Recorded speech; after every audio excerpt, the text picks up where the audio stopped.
Pada satu hari saya dipanggil oleh Bapak Ibrahim Risha, Allahyarhamuh, almarhum. Saya dengan Pak Ibrahim Risha itu bisa masuk ke kamar tidurnya dia dengan istri. Istri Hajah Fauziah sudah meninggal. Saya dengan Pak Ibrahim Risha teman dan Masya Allah bisa ngomong lebih kurang lah. Dipanggil, saya tanya lah ceritanya bagaimana Bang Ibrahim dulu. Jawaban dia coba lihat, dia tukang sepatu di Medan. Waktu SMA tukang jahit sepatu Bang Ibrahim itu. Tapi ada yang ngajak ke Jakarta, sampai di sini diperkenalkan A, B, C, didorong. Akhirnya berhasil. Jawabannya maaf, Anda tidak akan rendah apabila Anda bisa membantu orang lain sampai berhasil. Anda kerja di mana? Di posisi apa? Tarik orang. Nampakkan lagi? Nah, Jangan kue. Makanya orang Aceh, kalau bahasa, kenapa orang Aceh? Semuanya yang dipikirkan orang Aceh, Aceh itu mie Aceh saja. Paling-paling sesekali ada apa? Adanya. Asai kayak itu tidak orang Aceh. Padahal bukan begitu, bukan. Cuma asumsi kejahatan itu ke situ. Padahal Aceh bukan begitu. Di mana-mana ada orang seperti itu. Tapi kenapa asumsinya begitu? Jawabannya, orang yang telah punya posisi di atas tidak pernah merekrut orang di bawah. Rekrut itu. Demi Allah saya kena rekrut.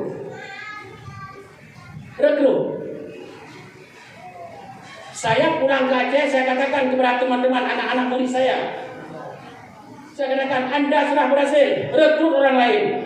Naikin ke atas. Dia yang berkuasa setelah kita. Biar dia orang jadi orang. Takkan rugi Anda loh. Namanya amalun jari atau amal jariyah.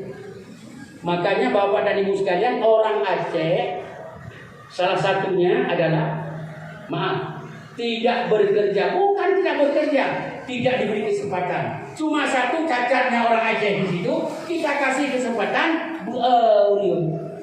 orang Aceh tahu nggak? males. Saya tadi hari Jumat, hari Kamis malam saya tidur, pagi Jumat saya harus ceramah di Bintaro subuh. Saya bangun jam 2 malam, jam 3 pergi ke Bintaro. Setelah dari Bintaro saya khutbah Jumat di Ben Hill. Nggak pulang ke rumah. Dari Ben Hill saya harus mengajar di kampus UI. Setelah itu saya harus mengajar di Mabat. Hari itu juga. Kemudian hari Jumat malam saya mengajar di situ gitu. Di mana? Di Darul Rahman. 5 pertemuan. Pulang-pulang jam 11 malam, jam 2 saya bangun lagi. Karena tadi pagi jam 2 saya harus mengajar di Citra Kencana, bukan di Villa Cendana.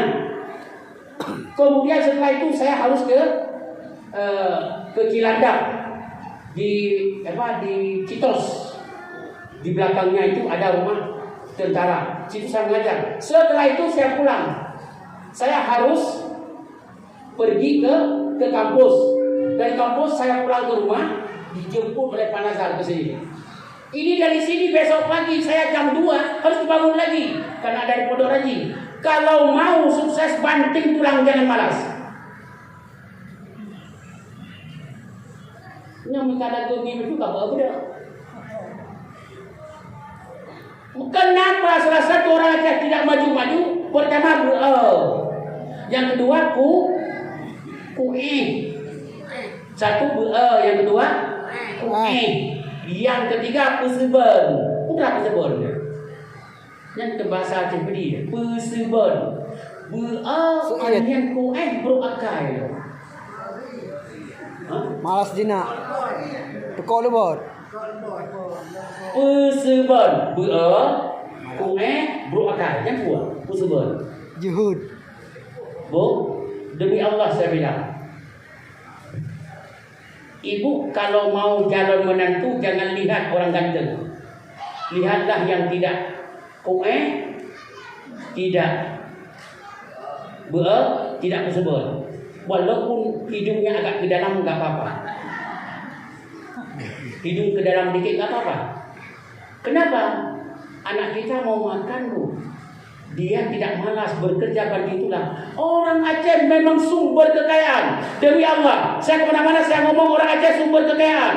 Tapi pengelolaannya nggak ada. Orang yang sudah besar, tinggi, udah punya jabatan, dibiarkan di bawah, tidak pernah dirangkul. Makanya di Mekah, kenapa orang Aceh naik daun? Lu bangga di Aceh. Kenapa? Jawabannya, rumah Aceh di Mekah. Saya pernah menjadi penterjemah, menyerahkan wakaf Aceh di Mekah kepada gubernur Bapak Mustafa, bukan setelah itu siapa itu? Yang Bakar juga. Siapa Pak Asarul? Azwar Abu Bakar. Saya panggil Azwar Abu Bakar, saya dudukkan di situ di Mekah. Saya panggil Nazir Wakaf, saya bilang, ini kelola orang Aceh. Apa kata Azwar? Enggak mampu. Ya sudah, saya balikin lagi. Alhamdulillah dikelola oleh orang Arab sekarang. Orang Aceh yang tadi 100 meter tanahnya punya Habib Buga, yang jatuhnya antara Bukit Marwah dengan Ka'bah Al-Musyarrafah, di tengah itu tuh ada saksi itu. Itu Haji apa? Haji Lazari. Hanya 100 meter lebih kurang lah. Akhirnya karena dikelola dengan bagus, digusur, ganti rugi, alhamdulillah dibeli. Sekarang gedung-gedung di Mekah menjulang. Pencakar langit punya orang Aceh. Dan saya kemarin tinggal di gedung itu. Ini kan hari Sabtu saya pulang kemarin. Ini baru hari Sabtu, baru seminggu. Saya tinggal di gedung itu, luar biasa. Jadi uangnya HE saya beli pakai pencampur. HE beli peng. Kekayaan Aceh di Mekah pakai pencampur. Sapu nyere. Sekali lagi, orang Aceh saya minta kepada Bapak dan Ibu sekalian, harus kita merebut kesempatan lagi sehat. Jangan malas dalam bekerja. Dan jangan Anda menjadi provokator dalam masyarakat.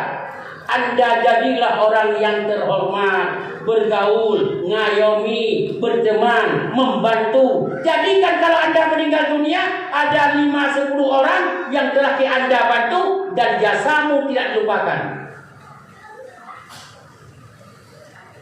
Loh, tahun yang lalu menjelang habisnya COVID, ada yang meninggal dunia, orang Ciputat. Saya ngajak seseorang dari orang Ciputat, ayo kita takziahnya. Ada orang yang berupa kau dan kita nyawa. Coba lihat. Dan orang salat jenazahnya nggak banyak saya lihat. Saya datang kok. Dan Anda hancur akhiratmu kalau Anda tidak membantu orang. Selagi Anda sukses, bantulah mereka. Nanti yang Abi pun bantu kamu. Siap. Jak rumah duk di perdo dulu. Sekarang saya didik cuma rata masjid saya kirim Anda untuk ceramah, siap? Punya nyanyi kayaknya ini. Jujur saya bilang, ayo Bapak bisa apa? Bisa bisnis, ada orang yang memberi modal. Sekarang Anda mau bisnis, sekarang ada orang yang memberi modal 100 juta satu orang.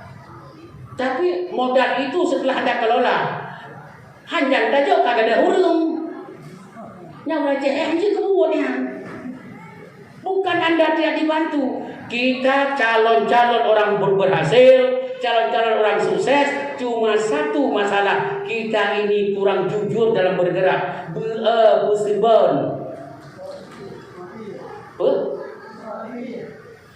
Males jinak. Oleh karena demikian Bapak dan Ibu, kesimpulan malam ini kesimpulan spirit Rasulullah tiap hari tiap malam banting tulang. Beliau jam 2 malam tahajud. Kita tidak pernah tahajud. Semuanya dulu sekarang nggak tahu. Jamnya yang kedua, 6. Oh tanya, 6, kata sanggup 6. Jawaban mah, sudah selesai, nggak akan membuat Anda hebat. Orang Aceh rata-rata malam begadang, harinya tidur. Nya menyodro mertua, ana masalah. Tapi minum mertua, ketiuyu. Nggak bisa tuh. Coba tanya yang sudah berhasil, Bapak, yang dokter kita yang sudah berhasil. Banting tulang loh. Betul Pak Dokter nggak? Tuh. Nyuguh anak betul, nggak menghitung dong. Banting tulang. Ayo Bapak dan Ibu. Dan perhatikan teman-temanmu yang tidak berhasil. Yang jujur Anda bantu habis-habisan. Yang tidak jujur, bahbu mati gede. Penabinya. Kejujuran paling penting. Orang Aceh sebenarnya sumber kekayaan, sumber keberhasilan. Semua ingin membantu Anda, cuma krisis kejujuran. Guna buah, usban, bro pakai, bertanya. Bapak dan Ibu sekalian, kesimpulan terima kasih kepada Pak Nazar yang telah mengangkat wibawa kita ini, dan saya minta terus bersatu orang-orang Aceh di Serua ini dan semua tim yang ada bersatu. Ayo kita angkat masyarakat kita menjadi orang-orang yang berhasil dan sukses. Dan yang kedua, pemilu ke depan secara amanah, spiritnya Sirah Nabawiyah menganjurkan kita jangan coba-coba jadi golput, karena golput itu adalah usaha memenangkan pihak lawan. Yang ketiga adalah mari kita bentuk sebuah kejujuran melalui salat tahajud malam, insya-Allah. Percaya kalau Bapak mengeluh selama ini istrimu tidak salehah, tolong Bapak ajak dia salat tahajud. Atau suami istri mengatakan suamiku kurang saleh, ya, tolong ajak salat tahajud. Saya sudah mengajak puluhan kalau tidak ratusan orang, teman-teman yang bermasalah rumah tangga, setelah salat tahajud. Setahun setelah itu wajahnya manusia berakhlak malaikat. Coba mulai dari sekarang tahajud jangan putus. Tahajud jangan putus. Tahajud itu bukan apa-apa. Setelah salat 2 rakaat, tarahkan tangan, keluarkan unek-unek. Kita doakan kepada orang tua kita, kepada anak kita, kepada istri kita, suami kita, semua akan berhasil, sukses. Makanya gagal satu-satunya, salah satunya gagal umat Islam kurang ibadah. Dan rata-rata kita salat berjamaah tidak di masjid. Itu salah total. Salat Jumat, salat berjamaah tetap di masjid. Kalau orang sering ke masjid, orang itu soleh. Bu, kalau suamimu sering ke masjid, kurang-kurang biaya, maafkan dia. Orang saleh itu. Kalau istrimu sering-sering tahajud, itu namanya orang salihah. Allahu Akbar. Mari kita dekatkan diri kepada Allah dan kita bentuk sesuatu yang lebih mendapat curhat dari spiritnya Maulid Nabi Sallallahu Alaihi Wasallam. Sekali lagi terima kasih kepada Tengku Nazar, terima kasih kepada pembesar-pembesar tim cabang ranting Bukit, terima kasih kepada Ananda yang sudah menjadi MC. Yang lain ibu-ibu, ada satu yang saya ingin titipkan, jaga kasih sayang orang lain, jangan sampai Anda dibenci orang. Jaga kasih sayang orang lain, jangan bermain di menyebabkan orang lain benci kepada Anda. Mudah-mudahan terhormat.